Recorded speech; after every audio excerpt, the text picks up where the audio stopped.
Welcome back to the Now Morning Show. Now, commemorated since 2010, World Family Doctor Day is held on May 19th each year. It is also significant for TNT as it marks the launch of both chapters of the Caribbean College of Family Physicians, or the CCFP, which was launched in Tobago in 2015 and Trinidad in 2018. And so we have two doctors joining us this morning. Dr. Shastri Motilal, a family medicine unit from the University of St. Augustine, who is actually joining me in studio. And joining me on Zoom, we have Dr. Zara Mendoza, Executive Representative from the CCFP Trinidad chapter. Doctors, good morning. Thank you so much for joining us on Now. Good morning. Thanks for having us. Dr. Motilal, I'm coming to you first in terms of the importance of having a family doctor. Well, a family doctor is a physician who takes control of a patient's health in its entirety. A family doctor is someone who looks after all aspects of a patient's care, regardless of the symptom, regardless of the age.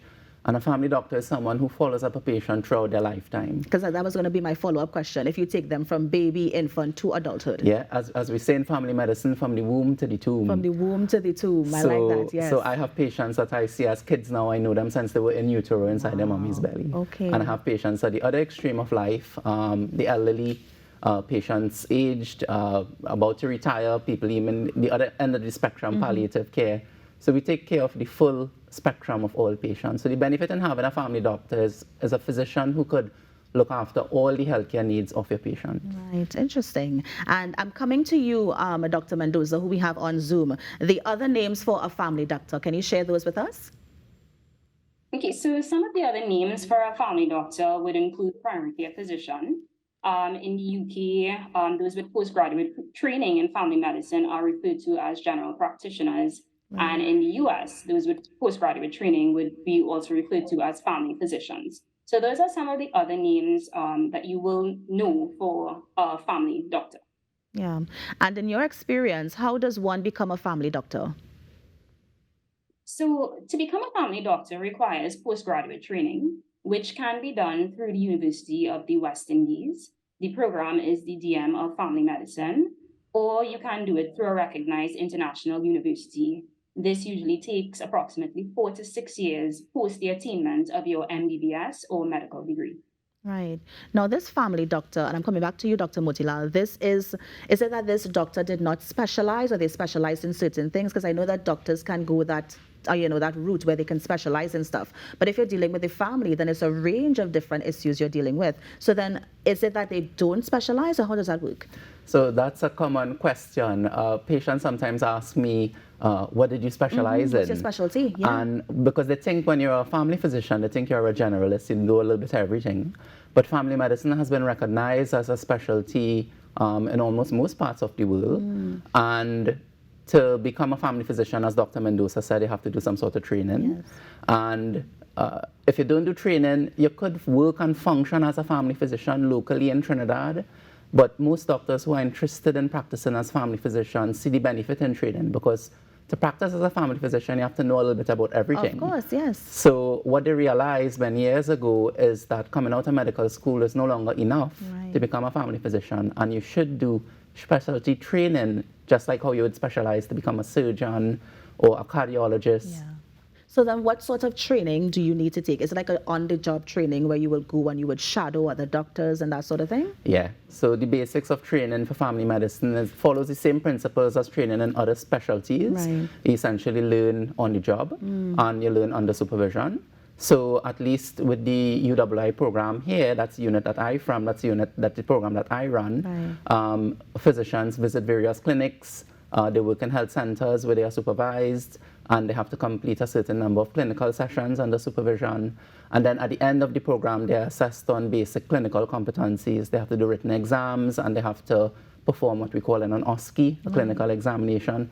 And all of this is geared towards proving that they have reached a certain level of competence to call themselves a family doctor. Yeah. And then does that training take them throughout the life of their career?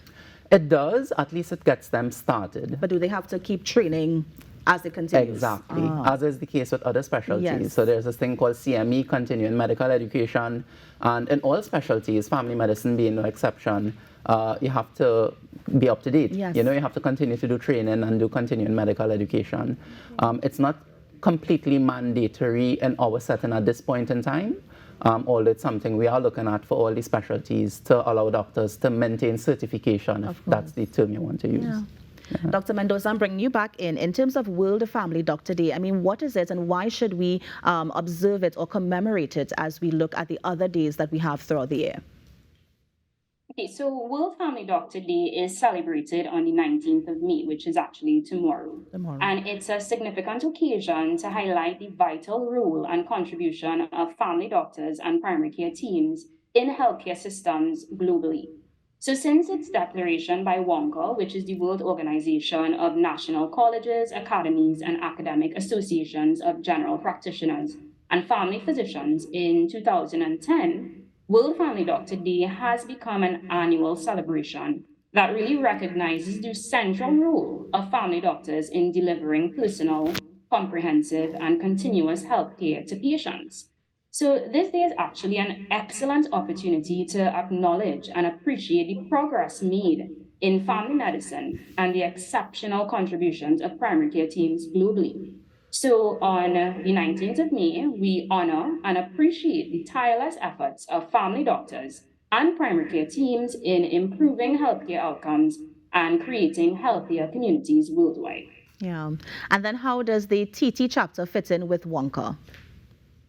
Okay, so I'll give you a little history with regards to WONCA and get into CCFP. So the World Organization of Family Doctors, which is WONCA, is a not-for-profit organization which was founded in 1972 by member organizations in 18 countries.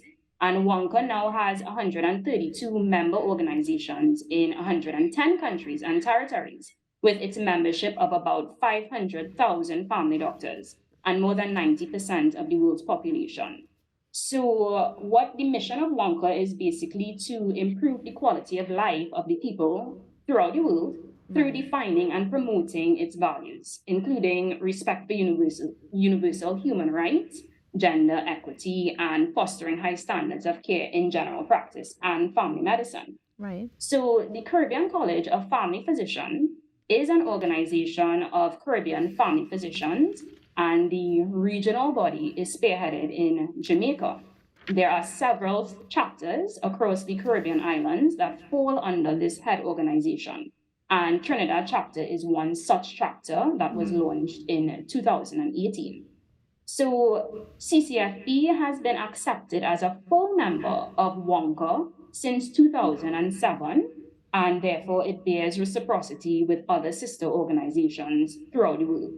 So the members continue to serve on the committee and deal with various aspects of primary care, such as essential national health research, looking at mental health reform, health and the disabled, and guidelines for management of chronic and other diseases, among various activities. Right. Well, I mean, those diseases, and I'm coming back to you, Dr. Motilal, because it's a range of ages, and I assume there's going to be a range of ailments or diseases that you see. I mean, give us some examples of some of the things that you see as a general physician or a family doctor. Common things. Think about any common complaint. So patients come and tell us anything. A patient could come and say, Doc, I have a back pain, I'm having some kind of stomach complaints, I have a rash, my child has fever. A patient could come and talk about the mental health, say, Doc, I feel a little bit depressed. So it's quite a range. You could think about all the complaints that a person could complain of that could be directed at a family physician. Yeah. It may not mean that we are experts in all, but at least a family physician is a doctor who would try to figure it out and decide, well, if he could treat you, and if he can, he would offer you many different treatment options, or if it is that he needs to refer you for a particular condition. Yeah, because that was going to be my follow-up question as well. You're taking the family from the womb to the tomb, that's fine, but maybe a child needs to see a pediatrician. Maybe they need to see a specialist doctor. So in that case, a family doctor will refer them to somebody who has specialized in that particular field. That's correct. Okay. And then we generally use referral criteria. So not all kids who come to me may end up being referred to a pediatrician. It could be that they may have common complaints that I could deal with as a family physician. Yeah. And that's part of our training, the basic things that people would see us for. Is there any particular reason a student may wish to specialize in being a family doctor as opposed to specializing in one of the other sort of, again, specialties that we have in medicine? Well, it's interesting. I mean, coming from academia myself, I'm involved in training of medical students and postgraduate doctors.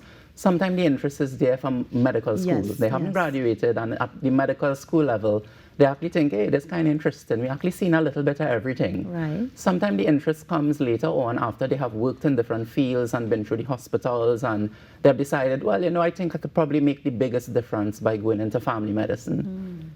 Nice. Well, Dr. Motilal, pleasure to have you on the show this morning, especially as we commemorate World Family Doctor Day. I also want to say a special thank you to Dr. Mendoza, who joined us on Zoom and who is the executive representative of the CCFP Trinidad chapter. Thank you so much for coming in today. Of course, Dr. Shastri, who is the family medicine unit at the UWI St. Augustine. So thank you so much. Thank you for your knowledge. And please continue the good work that the both of you are doing. Thank you so much. Thank you very much. We're on the Now Morning Show. We're going to take a break and be right back. Stay with us.